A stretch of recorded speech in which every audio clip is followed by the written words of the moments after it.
cette salle de la Commission nationale des droits de l'homme aujourd'hui, le soulagement après un long cauchemar pour Digadi Mbaye Benjamin et Doré Mbaye Franklin qui sont enfin libres. Même endroit, 2 mois plus tôt, les familles qui étaient restées discrètes jusque-là décident de rompre le silence et saisissent la CNDH. La mission de sauvetage a été longue. Jour pour jour, ça fait 2 mois.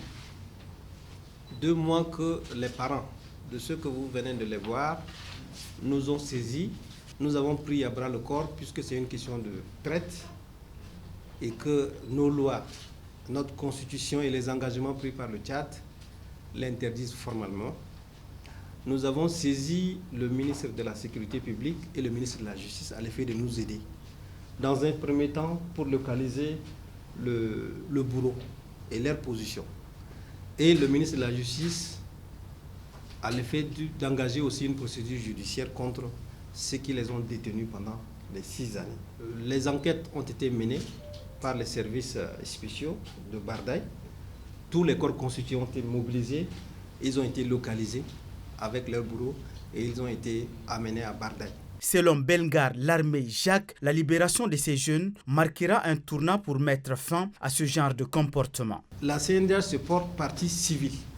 Ça, c'est notre responsabilité.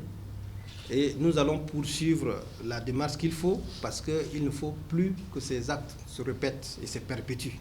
Il y en a beaucoup. Nous recevons beaucoup de plaintes et que nous allons toujours nous battre aux côtés des victimes. Pour ceux qui savent que la CNDH pourrait apporter quelque chose, nos portes sont grandement ouvertes. Il a aussi tenu à remercier toutes les parties prenantes pour la libération de ces jeunes. Je voudrais saisir cette occasion pour saluer la bonne coopération, la bonne coordination qui a existé entre le ministère de la Sécurité publique et la Commission nationale des droits de l'homme, le délégué de la sécurité de Bardaï qui n'a ménagé aucun effort, le gouverneur de la province et tous les autres qui ont de près ou de loin contribué à la réussite de cette mission aussi difficile et noble. Aujourd'hui libres, ils expriment leur soulagement. Pour le moment, on se sent mieux déjà parce qu'on a rentré. Avant, on est beaucoup super. Pour le moment, je sens très bien.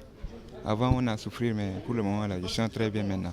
Rappelons que Digadi Mbaye Benjamin et Doré Mbaye Franklin ont été trompés par un individu qui leur a promis en 2019 un travail dans une station-service à Massaguette. Ils se sont retrouvés à Bardaï pour autre chose sans contact de leurs proches.